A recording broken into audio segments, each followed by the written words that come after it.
By 1996, Michael Jordan wasn't just great, he was untouchable. A four-time NBA champion, a four-time MVP, and the undisputed king of basketball. But the future was knocking. The Los Angeles Lakers had just acquired Shaquille O'Neal, a force of nature, and drafted an 18-year-old prodigy named Kobe Bryant. On December 17, 1996, past and future collided. This wasn't just a game, it was a battle for basketball's throne.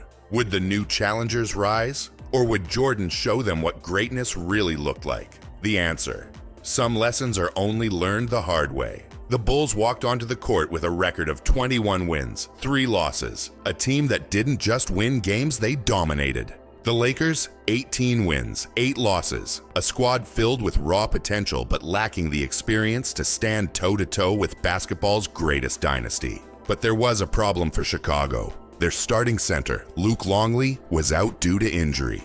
That meant Shaq had a green light. And Bill Walton. Zeke, Michael Jordan has said it many times. He considers Madison Square Garden to be the mecca of basketball. If, in fact, this is his final NBA All-Star game, it's a perfect place to make a last statement in this game and bow out with it. All-Star game without Scottie Pippen and without Phil Jackson, but more so for scoring. Here is Michael. The head fake on Garnett. Over him into the lane with the game's first 2. So much for being sick. Yeah, I think he's okay. He's got the bounce, he's got the skip. He's ready to put on the show here today. The countdown. Nobody has missed yet, Bob. I think that's a lot to do with the fact that so many great players are here. They said they were going to do something special for us, and I want to see what type of tricks Gary Payton got up his sleeve. Kemp's turnover. That's happening out there. Payton with the spin. Bryant. Kobe's first All-Star hoop.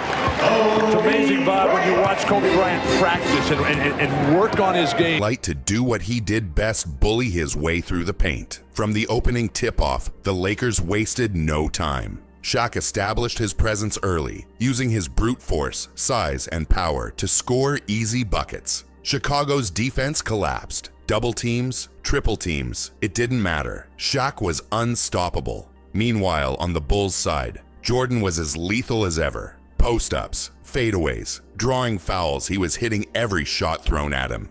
Even with the Lakers' young, hungry defenders trying to smother him, he made them look foolish. But this game wasn't just about Jordan versus Shaq. Hey, it's a show. We're watching it like everybody else. That's the same dribble move that he used in the first half. It's a move that I haven't seen in basketball before. His creativity is amazing. Kobe for 3. That's where Kobe is much better than creating offense, taking a holiday, especially in the last few minutes. Uncontested layups. Bryant with a 3, displaying the full range. He has the incredible. Jordan, who has 15, comes back into the lane, off balance, and there was a kid on the Lakers bench watching, waiting. Kobe Bryant. At just 18 years old, Kobe had spent his childhood idolizing Michael Jordan. The footwork, the fadeaway, the killer mentality. He had studied MJ like a textbook. And tonight, for the first time, he was about to face his idol. And that's when everything changed. As the second quarter began, Jordan took a brief rest. The Bulls were trailing, but they kept the game within reach. Then something happened. Jordan walked back onto the floor, and checking in at the exact same time, Kobe Bryant. It was a moment that felt like a passing of the torch. But there was one problem: Jordan wasn't ready to pass anything. On Kobe's very first possession, he pulled up from the three-point line and nailed it. Confidence, swagger, no hesitation. The kid was here to play. Jordan's response, ruthless. The very next play, MJ called for the ball. He took Kobe one-on-one, a drive to the basket, a brutal finish at the rim, a statement.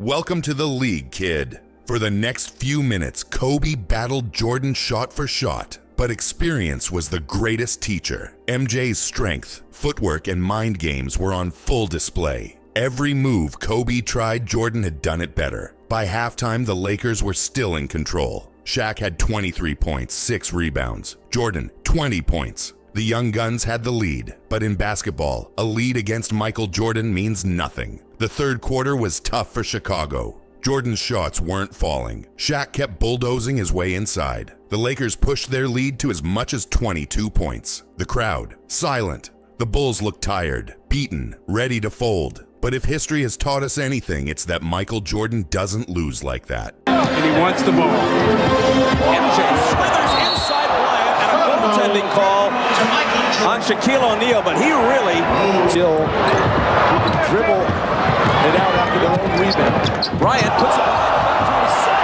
and then tosses it over. Now, I'm not sure if he traveled. Then, it started. Jordan found Tony Kukoc for a clean jumper. Swish. He kicked the ball out to Scottie Pippen three-pointer. Swish. The Lakers' lead started shrinking. Jordan turned up the intensity. He forced turnovers, made clutch shots, and suddenly momentum had shifted. Then with just seconds left in regulation, Tony Kukoc pulled up from deep and hit a clutch three to tie the game at 116. Overtime. And in overtime, that's where legends separate themselves. From the very first play of overtime, Jordan made his move. Shaq tried to double-team him, bad idea. MJ baited him into a turnover. A few plays later, Jordan forced Shaq into a foul, sending him to the bench. And then, the dagger. Tony Kukoc caught fire, burying threes over Shaq like he wasn't even there. Dennis Rodman got under the Lakers' skin, causing a near fight. And when the final buzzer sounded, Chicago had completed the comeback. The Bulls had erased a 22-point deficit. Jordan finished with 30 points, 9 rebounds, and 3 steals. Shaq, 35 points, 12 rebounds, but a loss. For the Lakers, it was a humbling moment. For Jordan, it was another reminder this was still his league. Kobe left that game knowing one thing: there was still a gap between him and MJ. But that loss, that lesson, it fueled him. You didn't get back in the game the last 18 minutes. George Karl iced you a little bit. Were you disappointed? No, not really. I just like to come out here and have some fun. I had my fun, and I was able to rest a little bit. What was the new thing you learned from him tonight? Well, I can't tell you that. I got to keep all that to myself. For all the future basketball players out there or coming out of high school, can't give up my secrets. You embraced each other. Did he say anything to you? And in the years that followed, he would become the closest thing the world had ever seen to Jordan himself. The Lakers would soon become the most dominant team of the 2000s. Shaq and Kobe would go on to win 3 straight championships. Have his trophy if he promises to come back and do it again.